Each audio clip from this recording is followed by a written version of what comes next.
Bonjour, ici Lynne Talbot, coach de gestion, formatrice et conférencière. Le thème dont j'ai envie de vous parler, bien d'actualité, c'est la richesse des vacances.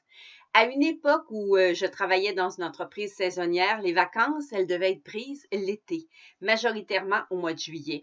Et personnellement, je bénéficiais de plus de 4 semaines de vacances pour me reposer. Puis, je prenais un seul bloc de vacances, bien sûr. Le départ, tout comme le retour au travail, était brutal, sans compter qu'un de nos collègues se faisait toujours un plaisir de nous rappeler que le prochain temps d'arrêt n'était prévu que dans 365 jours. Les vacances, est-ce que c'est un mal nécessaire? Et je vous propose peut-être de regarder ça autrement.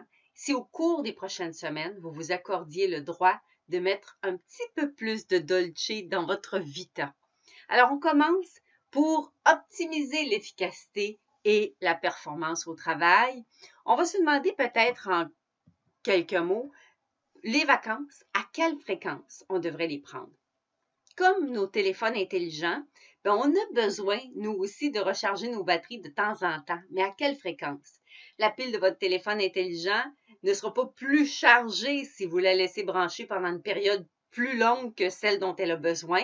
C'est un petit peu la même chose pour nous. Pourtant, on nous enseigne le contraire, à savoir que plus la durée des vacances est longue, mieux on se sent par la suite. Dans les faits, une semaine suffit pour faire le plein d'énergie.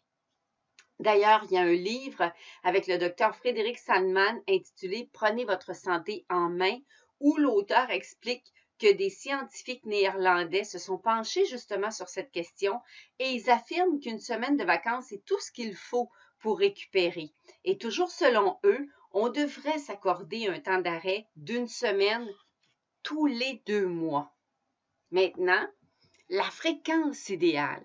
Bien sûr qu'on n'a pas tous la possibilité de s'accorder une semaine de vacances tous les 2 mois, mais c'est notre responsabilité à chacun de nous de trouver la fréquence idéale qui nous permet de récupérer et surtout de maintenir notre niveau d'énergie à un niveau optimal à court, à moyen puis à long terme. Pourquoi?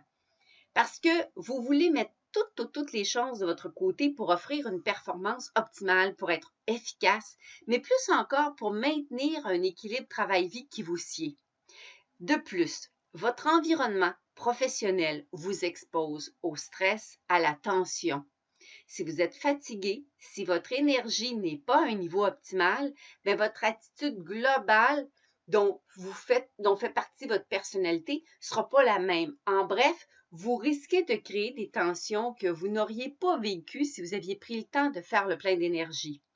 Alors, je vous invite à vous engager à mettre un petit peu plus de dolce dans votre vita toute l'année durant, particulièrement dans cette saison, et de vous demander quelles sont les activités ou les petites douceurs de la vie qui vous procurent un bien-être équivalent à une semaine de vacances. Par exemple, ça peut être un massage, une soirée entre amis, une heure de bonheur à se détendre dans un hamac, etc. C'est à vous de choisir. En terminant, notez que les midi coaching vont faire relâche durant la saison estivale. Le 15 septembre prochain, le Midi Coaching aura pour titre « Stop à l'anxiété de performance » et je vous invite à surveiller l'annonce pour vous inscrire à la nouvelle série de Midi Coaching Express. Il s'agit d'une formation sur le pouce pour les gestionnaires qui sont occupés. Et en terminant, j'ai envie de vous poser cette question. Qu'est-ce qui vous permet justement de faire le plein d'énergie? J'adore apprendre de vous autant que vous aimez apprendre de moi et je vous dis à très bientôt. Bonnes vacances!